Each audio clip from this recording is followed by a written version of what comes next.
नमस्कार साथियों। आज का हमारा विषय है कि कोई विवाद हो जाता है तो उस समय आप अगर राजीनामा करना चाहते हैं तो आपको राजीनामा कहाँ करना चाहिए, किस सक्षम प्राधिकारी के समक्ष राजीनामा करना चाहिए, आज के इस वीडियो में हम जानने वाले हैं। और इस विषय पर आगे बढ़े इससे पहले एक छोटा सा निवेदन है।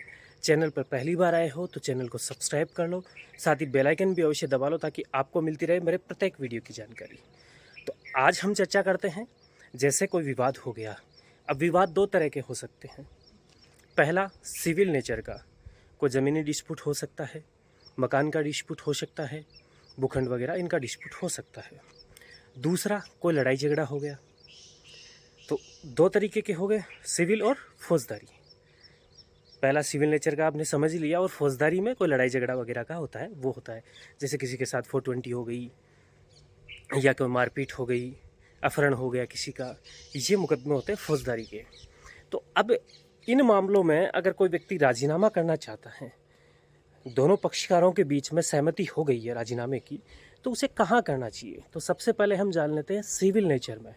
अगर सिविल नेचर का कोई डिस्प्यूट पैदा हो गया, दोनों पक्षकारों के बीच में कोई विवाद था, कोई भूखंड को लेकर, ज़मीन को लेकर, प्लॉट को लेकर, मकान को लेकर, और दोनों पक्षकारों में आपसी समझाइश से सामाजिक स्तर पर राजीनामा हुआ, तो अब देखिए क्या है, आपको देखना पड़ेगा कि इस विषय में कोर्ट में कोई मामला पेंडिंग है या नहीं। अगर पेंडिंग है कोर्ट में तो ये सबसे बढ़िया है आपके लिए। क्यों बढ़िया है? क्योंकि कोर्ट में राजीनामा हो जाता है तस्दीक, वो सबसे बेस्ट है। दोनों पक्षकार कोर्ट में उपस्थित होंगे, राजीनामे की एप्लीकेशंस लगेगी, कोर्ट उसको परमिट करके उस आधार पर, राजीनामा के आधार पर फाइल का डिस्पोजल कर देंगे, जैसे भी उनको प्रतीत होता है कि हाँ इस पर डिग्री बनानी है या फिर मामले को खारिज करना है। क्योंकि वो डिपेंड करता है राजीनामे के ऊपर, राजीनामे में किस विषय पर राजीनामा हुआ है उस पर। तो ये तो हो गया पहली चीज़। दूसरा, कोई सिविल नेचर का कोई मामला ही पेंडिंग नहीं है किसी भी कोर्ट में, रेवेन्यू हो चाहे सिविल हो, किसी भी कोर्ट में पेंडिंग नहीं है, तब क्या करें? तो ऐसी दशा में क्या है, आप स्टाम्प पेपर पर राजीनामा कर सकते हैं, लेकिन उसे आप राजीनामा जब स्टाम्प पेपर पर आप कराते हैं तो ऐसी दशा में उसे नोटरी ज़रूर करवाएं, गवाह भी आप करवाएं, लेकिन बखूबी इस बात का ध्यान रखें कि कोशिश ये हो कि आपका राजीनामा जहाँ तक हो सके कोर्ट के अंदर किसी फाइल में हो, चाहे आपको उस विषय पर नई फाइल पेश करा के तुरंत राजीनामा कराना हो। क्योंकि एक बार जब कोर्ट में राजीनामा हो जाता है, उस राजीनामा के आधार पर लोक अदालत में फाइल डिस्पोजल हो जाती है, तो ये समस्या है ना पूरे लाइफ टाइम के लिए समाप्त हो जाती है, जिस विवाद पे डिस्प्यूट हुआ ना वो। क्योंकि बाहर जब राजीनामा होता है तो उसके आधार पर कोर्ट में चले जाते हैं कल को कि साहब ये तो हुआ ही नहीं, साहब ये ऐसे हुआ है, ये वैसे हुआ, कई चीज़ें होती है फिर। तो सिविल नेचर में तो ये चीज़ है। मेरा सलाह क्या है कि जहाँ तक हो सके आपको राजीनामा कोर्ट के समक्ष ही करना है। उसके कई फ़ायदे हैं, वो आपको मैंने बता ही दिए। क्योंकि जब कोई राजीनामा आप पेश करते हैं ना, तस्दीक हो जाता है और उसके बाद फाइल लोक अदालत में डिस्पोजल भी हो जाती है, और जो भी हुआ है कोर्ट के समक्ष हुआ है। कल को अगर कोई विवाद आता है तो वो कोर्ट में ही आना है। तो कोर्ट के समक्ष जब ऑलरेडी उस विषय पर राजीनामा हो चुका है, कोर्ट के समक्ष सबके साइन हैं, आइडेंटिफाई भी किया है आपके वकील्स ने, तो फिर कहाँ इश्यू है कोर्ट को। अदरवाइज़ बाहर हो गया तो फिर कोर्ट को क्या पता कैसे हुआ, क्यों हुआ, क्या परिस्थिति थी। तो ये थोड़ा सा आपको दिक्कत आती है। अब बात करते हैं फौजदारी मामलों में। फौजदारी मामला मतलब कोई लड़ाई झगड़ा है या कोई 420 का मामला था, आजकल 420 चेंज हो गई क्योंकि धाराएं चेंज हो गई है।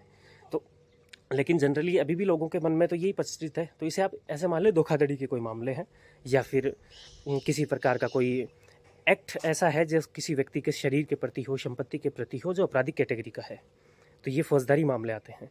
अब फौजदारी मामलों में क्या होता है, दो पक्षों में विवाद होता है, तो या तो वहाँ प्राथमिक स्तर पर ही दोनों पक्षों के बीच में सामाजिक स्तर पर राजीनामा हो जाता है, वही इस काम की प्रक्रिया आ सकती है।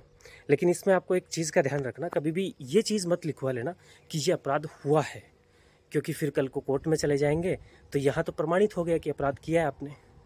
तो इसलिए बचा जाता है। ये होता है कि हाँ दोनों पक्षकारों के बीच में किसी बात को लेकर कोई विवाद हो गया था, जिसका आज आपसी समझाइश से विवाद का हल कर दिया गया है, और अब किसी भी पक्षकार के मध्य कोई विवाद शेष नहीं रहा है।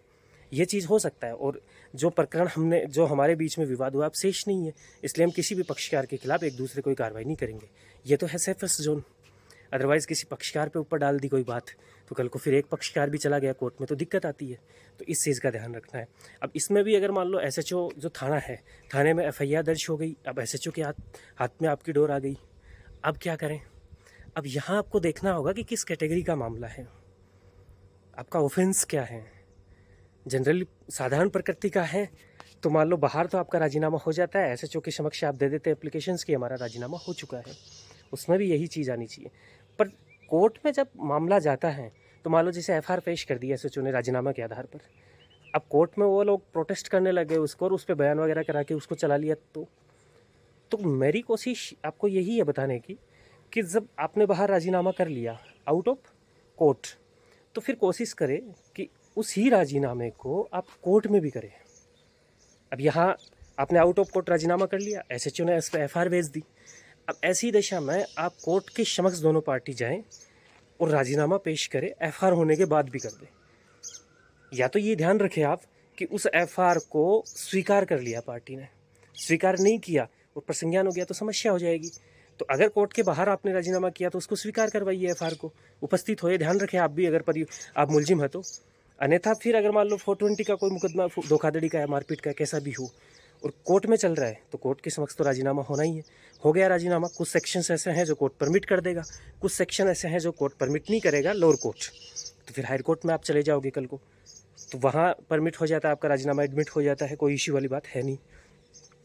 तो आज के इस वीडियो में आप बेहतरीन तरीके से ये समझ पाए होंगे कि कोई भी विवाद होता है चाहे सिविल हो या फौजदारी, तो ऐसी दशा में आपको राजीनामा कहाँ करना चाहिए। आज के लिए इतना ही, मिलते हैं नेक्स्ट वीडियो में।